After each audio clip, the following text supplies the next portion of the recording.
Impresionantes los datos de turismo en España a cierre del mes de agosto y tal y como apunta el año puede batirse un nuevo récord. Y esto ha puesto de manifiesto algunas tensiones. Vamos a analizar la escena de cómo están las cosas con el presidente de la Mesa de Turismo, don Juan Molas. Don Juan, muy buenos días y bienvenido. Buenos días, muchas gracias. Porque los datos sí son impresionantes. Pensar en que más de 50 millones de extranjeros han atravesado las fronteras de España para disfrutar del país, pues habla muy bien de lo atractivo que sigue siendo España, de los servicios que se prestan entre quienes profesionalmente trabajan con los turistas, ¿no? Desde luego, pero creo que tenemos que moderar el optimismo desde el punto de vista de batir año tras año llegada de turistas extranjeros. Este año muy probablemente alcancemos los 95 millones y no hay ningún acontecimiento que digamos que lo entorpezca, con los meses de septiembre, octubre y noviembre que vienen francamente bien desde un punto de vista de reservas, sobre todo de turismo internacional, ¿no?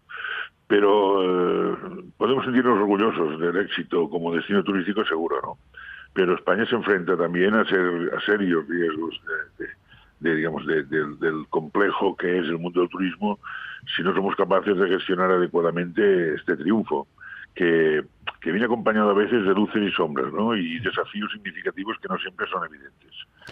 Y me refiero, si me permite, ¿no?, que es Claro. fundamental que España actualice muchos de sus modelos de negocios turísticos. No podemos solo basarlo en la columna vertebral que ha sido y es el sol y playa, sino que tenemos que empezar a redefinir una estrategia de segmentación, reinventando la forma de generar mayor valor, ¿no?, diversificando el territorio. Tenemos que revisar a fondo la gestión de los destinos, porque los tenemos que mejorar, asegurando pues la propiedad nacional de la oferta, y tenemos que de alguna forma encarar una serie de problemas que están allí, ¿no? Uno de ellos es la convivencia entre turistas y residentes, otro es el tema de la formación del personal que se dedica al mundo del turismo en general. Les recuerdo que estamos ya en cifra de 3 millones de empleos. En fin, para seguir aportando el 13% o quizá más al PIB directo y cerca del 8% indirecto, pues tenemos que ir reimaginando de alguna manera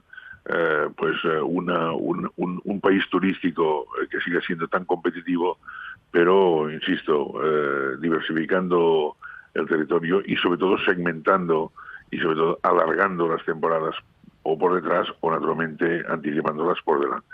Y potenciar segmentos turísticos tan importantes pues como es el turismo cultural, como es el turismo de negocios, el turismo gastronómico, el turismo deportivo, etcétera, etcétera, etcétera. ¿Y qué hay de la regulación? Ahora que hay una fuerte tentación, incluso presión social, para que en los lugares en los que se produce saturación se haga algo, se intervenga. Bueno, lo primero que habría que hacer es controlar la oferta ilegal, que esto es una de las lacras importantes que sufre el país, no solo España, también otros destinos, pero claro, nosotros nos tenemos que ocupar de lo nuestro. El crecimiento de llegada de turistas también viene acompañado del crecimiento de una oferta descontrolada por parte de estas grandes plataformas de distribución de alojamientos que venden chalets, pisos, apartamentos, bungalows, etcétera, que no tienen ningún tipo de control. Un viajero que no tiene control de llegada, como los hoteles o los campings o los apartamentos turísticos legalizados, donde hay que rellenar una ficha que se entrega de los servicios de seguridad del Estado. Esto no existe en las mal llamadas viviendas de uso turístico o apartamentos turísticos. Y luego también un control fiscal y un control sobre las transacciones económicas que vienen efectuándose entre estas plataformas y los propietarios de estos inmuebles, ¿no? Que ha sido una solución para algunos, bueno, y que toda la vida ha existido una parte de alquiler en determinados meses, sobre todo en verano y en algunos destinos, pero lo que no puede ser es que nos encontremos con una oferta que supera los 2 millones de plazas, absolutamente incontroladas. Esto es un tema de responsabilidad, obviamente, primero del gobierno central, luego de las comunidades autónomas y finalmente de los municipios. Sí. Y en algunos casos se está poniendo ya algunas medidas de alguna forma están solucionando en parte, pero esto es una lacra. Luego el tema de la formación y el tema de la dignificación, ¿no?, del atractivo de trabajar en el sector turístico. Sí. Probablemente con compensaciones o de salarios, en algunos casos, no hablo en general, que hay salarios muy dignos y muy por encima de otros sectores económicos. Pero hay algunos casos que todavía debería adaptarse a un trabajo que la gente estuviera orgullosa, ¿no?, de trabajar en un sector que ha sido fundamental para España desde los años finales de los 50, que sigue siendo fundamental ahora y que sin ninguna duda lo será en un futuro, porque no es incompatible con otros sectores económicos, no es incompatible, pero sin ninguna duda es un sector que va a más y que España está muy consolidada y solo hay que comprobarlo con el incremento y la fidelización de algunos mercados que están creciendo año a año, porque España es un país atractivo, es un país que ofrece seguridad en términos generales, que ofrece una gastronomía del primer nivel mundial, unas comunicaciones magníficas, tanto aéreas como por carretera, como la línea de alta velocidad, en fin, que ofrece una climatología que les voy a contar, ¿no?, y una variedad, digamos, de abanico turístico, que es lo que hace. Y sobre todo hay una cosa muy importante que no tenemos que olvidar, sino además potenciar, ¿no? El estilo de vida español es el que gusta, digamos, y envidian, por decirlo de alguna manera, muchos de nuestros visitantes. Ahora que cita usted las personas que trabajan en el sector turístico en sentido amplio, ¿aquellos problemas para encontrar personal siguen estando? Sí, siguen estando y hemos tenido este año graves problemas para encontrar personal, sobre todo en la temporada alta o temporada media y alta de verano, no solo en el sector de la hotelería o de la hostelería, sino también de las agencias de viajes, de las compañías de aviación, de choferes para transporte de autocares. Ha habido un grave problema para encontrar choferes con el nivel adecuado, en fin, en diferentes sectores.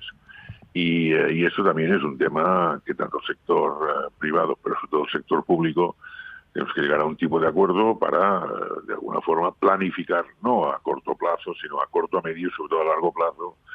Insisto, el hacer atractivo el trabajar en un sector que tiene futuro, que tiene mucho presente, pero que tiene mucho futuro, ¿no? Y no pensar digamos, de alguna manera, en condicionantes de si el festivo no puedo hacer fiesta, no puedo descansar porque tengo que trabajar, o tengo que trabajar en julio y en agosto. Bueno, se trabaja cuando realmente hay más demanda, ¿no?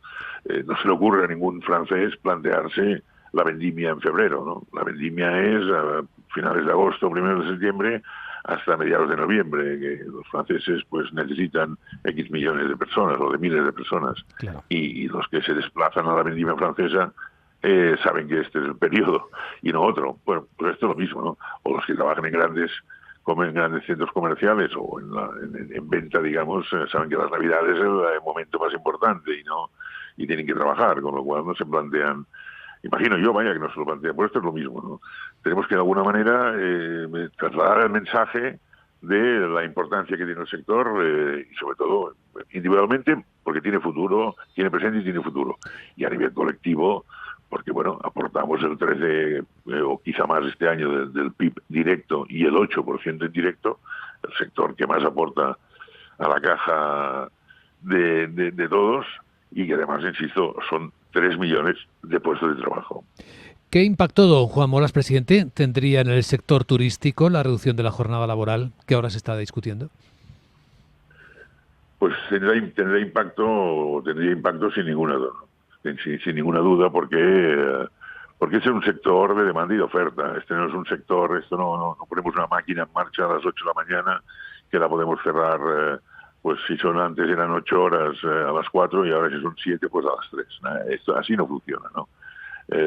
Funciona cuando de alguna manera con la flexibilidad de ofrecer los máximos servicios a nuestros visitantes y a los clientes. no tiene la misma apetencia de cenar un británico o un nórdico, por decirlo de alguna manera, que le gusta cenar a las 7:30 o como mucho a las 8 de la tarde, pues que un italiano, un español o un portugués que cena a las 10, y tenemos que atender a unos y a otros. Con lo cual tiene que haber siempre una flexibilidad. Nosotros lo vemos sobre todo en hostelería, lo que es toda la parte de restauración, un problema grave, ¿no? Quizá no tanto en hotelería y quizá no tanto también en otros sectores, pero bueno, en transporte exactamente igual, porque un autocar que sale con 50 pasajeros, la ruta pues Madrid-Bilbao, sabe que es de 5 horas 20 minutos, pero no sabe si va a encontrar más cola, menos cola, una climatología adversa o no, con lo cual a lo mejor son 5 horas 40 o 5 horas 60. En fin, pongo ejemplos gratuitos y simples, pero la hostelería o el turismo en general, perdón, necesita de una flexibilidad y no estamos a favor ni muchísimo menos, y desde luego quien ha pensado en esto tiene un desconocimiento absoluto del sector, absoluto. Don Juan Molas, presidente de la Mesa de Turismo, gracias por compartir este análisis en Capital Radio. Le deseamos un buen día y un buen trabajo. Muchas gracias.